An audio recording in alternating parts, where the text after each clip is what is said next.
Hello friends, welcome to Saanvi's kitchen. तर नवीन पाटा वरवंटा कसा सीझन करायचा आहे तो मी दाखवते आहे तुम्हाला.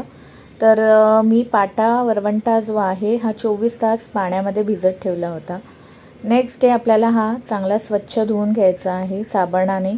तो घासून काढायचा आहे आणि नंतर तो परत पुन्हा एकदा स्वच्छ करून धुवून घ्यायचा आहे.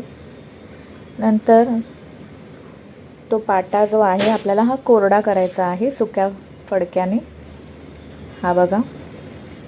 त्यानंतर याच्यावर आपल्याला कच्चे तांदूळ जे आहेत हे वाटायचे आहेत. तर इथे मी थोडेसे तांदूळ घेतले होते, ते मी वाटून घेते याच्यावर. सगळ्या बाजूने आपल्याला हे वाटून घ्यायचं आहे. तर मी इथे इडली तांदूळ असतात ते घेतले होते, म्हणून ते असे सगळीकडे उडत होते. तरी मी ते असं सगळीकडे असं चोळून घासून घेतलेत सगळ्या बाजूनी. आणि वरवंटा जो आहे तो पण आपल्याला फिरवायचा आहे, म्हणजे प्रत्येक बाजूनी तो व्यवस्थित होईल.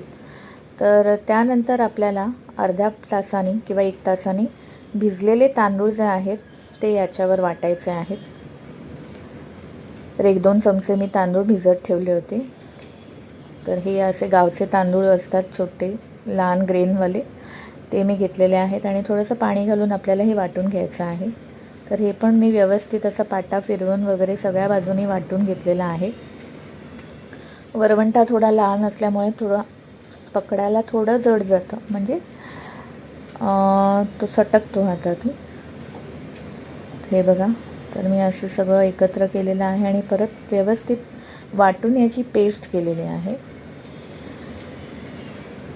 तर आपल्याला हे वाटलेलं मिश्रण जे आहे हे पाट्याला सर्व बाजूनी असं पसरवायचं आहे आणि एक अर्धा पाऊण तास हे आपल्याला तसंच ठेवायचं आहे.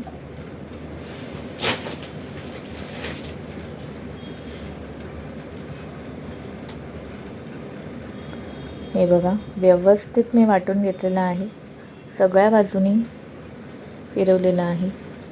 ट्रेडिशनल पाटा वरवंटा एक हवा होता मला, कारण माझ्या आईकडे पण आहे आणि सासरी पण होता, पण ते मोठा होता तो. तर मला एक छोटा लहानसा पाटा वरवंटा हवा होता. फायनली तो मिळाला. त्यामुळे म्हटलं की तुम्हाला त्याचं सीझनिंग कसं करायचं ते दाखवूया. हे बघा, त्याचा एक लेप तयार झालेला आहे. तो सर्व पाट्याला मी असा पसरवून घेतलेला आहे. इवन वरवंट्याला पण आपण हा जो वाटलेलं वाटण आहे किंवा लेप जो आहे तो आपल्याला लावून घ्यायचा आहे. आणि हे मिश्रण तसंच ठेवायचं आहे.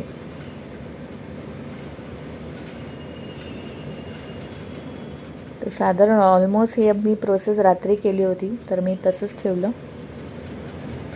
आणि नंतर हा बघा, थोड्याने हा कोरडा झाला आणि मग हा आपल्याला स्वच्छ धुवायचा आहे पाण्याखाली.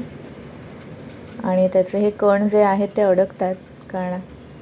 तर मी एक ब्रश घेतलेला आहे आणि त्याने घासून काढलेला आहे. तर हा पण आपल्याला कोरडा करायचा आहे व्यवस्थित. यानंतर प्रोसेस जी आहे, थोडंसं तेल घ्यायचं आहे कोमट करून आणि त्याच्यामध्ये 1 चमचा हळद घालायची आहे. तर 1 चमचा हळद घातलेली आहे आणि ते मिश्रण आपल्याला सर्व पाटा आणि वरवंटा दोन्हीला लावून घ्यायचं आहे. तर एका ब्रशने मी सगळीकडे पसरवून घेतलं आहे पाटा आणि वरवंट्याला. आणि हे आपल्याला 24 तास ठेवायचं आहे.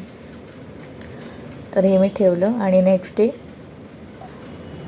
हा मी स्वच्छ धुवून घेतलेला आहे. ही प्रोसेस करणं गरजेचं आहे, म्हणजे तुमचं पाटा वरवंटा जो आहे हा छानपैकी सीझनिंग होईल. हे बघा, असा एक ब्रश असतो, बॉटल ब्रश, त्यांनी हे मी घासून काढलेलं आहे.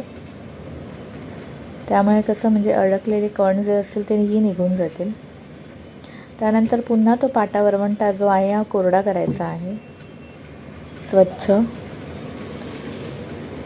हे बघा, पाटा आणि वरवंटा हा कोरडा केलेला आहे मी छानपैकी. आणि त्यानंतर आपल्याला ओलं खोबरं जे असतं ते वाटायचं आहे. ते ओलं खोबरं थोडंसं घेतलेलं आहे. किसलेलं खोबरं घ्यायचं आहे, पण माझ्याकडे किसलेलं नव्हतं, म्हणून थोडंसं खोबरं असंच खलबत्त्यामध्ये चेचून मी याच्यावर वाटत आहे.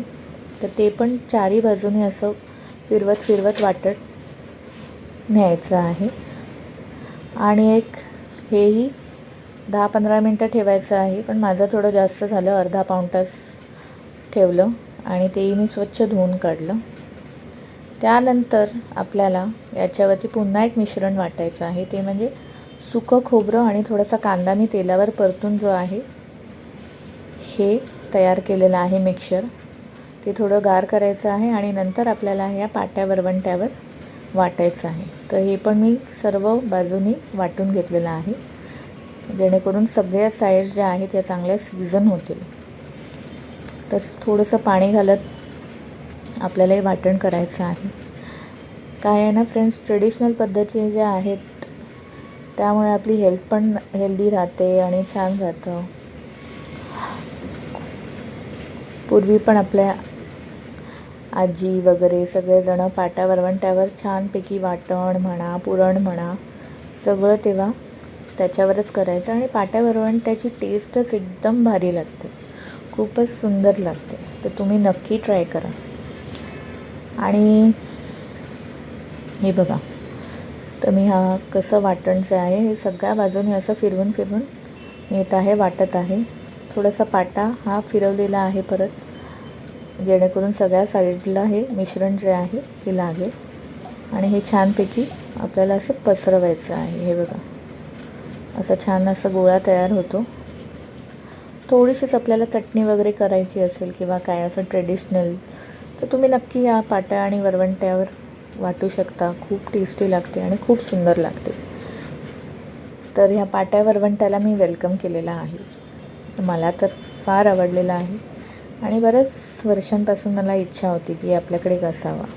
हे बघा, तर हे जे वाटण आहे हे मी छानपैकी असं ब्रशच्या स्पॅटुल्याच्या मदतीने पसरवून घेतलं होतं आणि थोड्या वेळ ठेवलं होतं.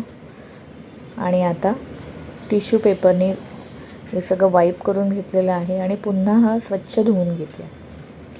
स्वच्छ धुवून झाला की पुन्हा आपल्याला हा पाटा वरवंटा वापरण्यासाठी योग्य आहे आणि चांगला व्यवस्थित सीझन झालेला आहे. तर मी पुन्हा थोडा असा तारेचा गुच्छा घेऊन ते क्लीन केलेलं आहे. थोडंसं साबणाने पण मी घासून घेतलेलं आहे.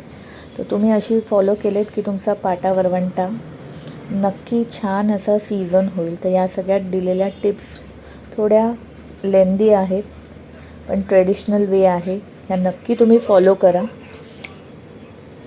म्हणजे छान तुमचा पाटा वरवंटा हा तयार होईल. तर तुम्हाला माझी ही कशी वाटली टिप्स आणि मी सांगितल्या आहेत की न्यू पाटा वरवंटा कसा सीझन करायचा.